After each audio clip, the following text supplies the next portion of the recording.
पश्यैतां पाण्डुपुत्राणामाचार्य महतीं चमूं व्यूढान् द्रुपदपुत्रेण तव शिष्येण धीमता।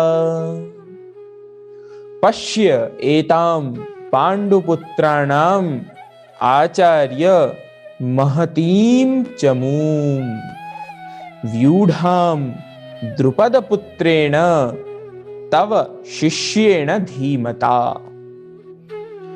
दुर्योधन क्या कहता है? कहता है, हे आचार्य, तव अर्थात आपके, तुम्हारे, धीमता, धी अर्थात बुद्धि, मता मतु प्रत्यय लगाकर बुद्धि वाला, उसमें तृतीया विभक्ति धीमत ऐसा प्रातिपदिक है। तृतीया विभक्ति पुल्लिंग में जब लगती है तो धीमता अर्थात बुद्धिमान के द्वारा।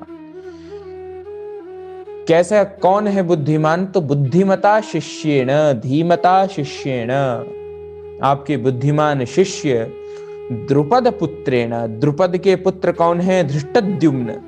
तो धृष्टद्युम्न द्वारा व्यूढ़ाम, व्यूह में, व्यूह आकार में बढ़ी है ना, व्यूह रचना से युक्त पांडुपुत्राणाम, पांडुपुत्रों की, एताम इस, महतीम बड़ी भारी, छोटी मोटी नहीं बड़ी भारी सेना को, चमूम सेना को, चमू शब्द जो है उसका अर्थ होता है सेना।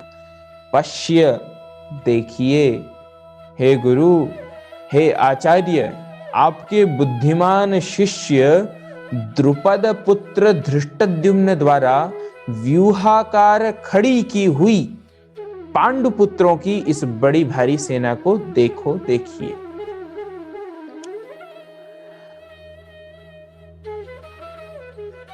O teacher, this mighty army of the sons of Pandu, arranged by the son of Drupada in the very wise discipline, behold it, kindly see it, watch it. Duryodhan गुरु द्रोण के पास जाते हैं और उनसे आग्रह करते हैं कि पश्य एताम पांडुपुत्राणाम महतीम चमूम पश्य, कि इन पांडु के पुत्रों की जो ये बड़ी भारी विकराल सेना जो सामने खड़ी है, इसको देखिए। अब आप इस श्लोक से एक गैस कर सकते, एक अंदाजा लगा सकते हैं कि गुरु अर्थात जो ज्ञान का प्रकाश कराने वाला है, जो सब कुछ जानने वाला है, क्या किसी शिष्य को उसे राह दिखाने की जरूरत पड़ती है या उसे बतलाने की कोई जरूरत पड़ती है?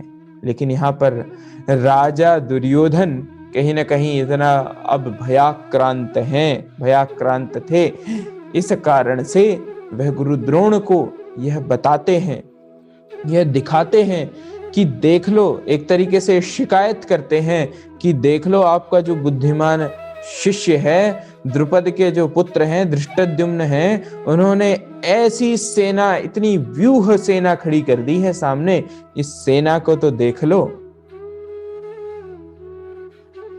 ये कहीं ना कहीं बात है मन टटोलने की आचार्य द्रोण के, कि द्रोण अपने मन में क्या सोच रहे हैं। दुर्योधन की शंका, दुर्योधन का डर तो यही मुख्य रूप से है कि चलिए युद्ध तो बाद में लड़ेंगे, सामने जब पहली गोली चलेगी तब तो देखेंगे, लेकिन तब तक, उस समय तक मेरे साथ यहाँ खड़े हैं या केवल शरीर से खड़े हैं, मन से सब धर्म के या फिर कहें तो धर्मराज के साथ है।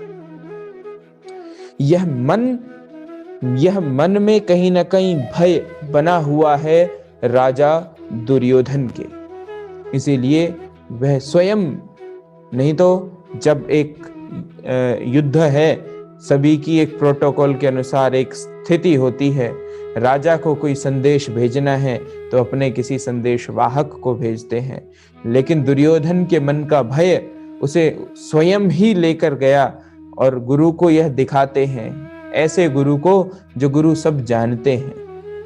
भारतीय सनातन परंपरा में गुरु को भगवान से भी ऊपर का महत्व दर्जा दिया जाता है। आप सभी इस लोक प्रचलित बड़ी कहावत है, आप सभी जानते ही हैं, गुरु गोविंद दो खड़े काके लागो पाए, बलिहारी गुरु आपनो जिन्हें गोविंद दियो बताए। तो ऐसे एक गुरु जो सब कुछ जानते हैं, भला उसको उनको दिखाने की क्या आवश्यकता है? इस पर भी चिंतन करने की आवश्यकता है, मनन करने की आवश्यकता है। भगवत गीता हमको चिंतन करने की शक्ति भी प्रदान करती है। भगवत गीता हमें जीवन के अपने मार्ग पर, जिन मार्गों पर हमें चलना है, उन मार्गों को देखने की क्षमता कहीं ना कहीं प्रदान करती है। यह ग्रंथ अपने आप में अद्भुत है।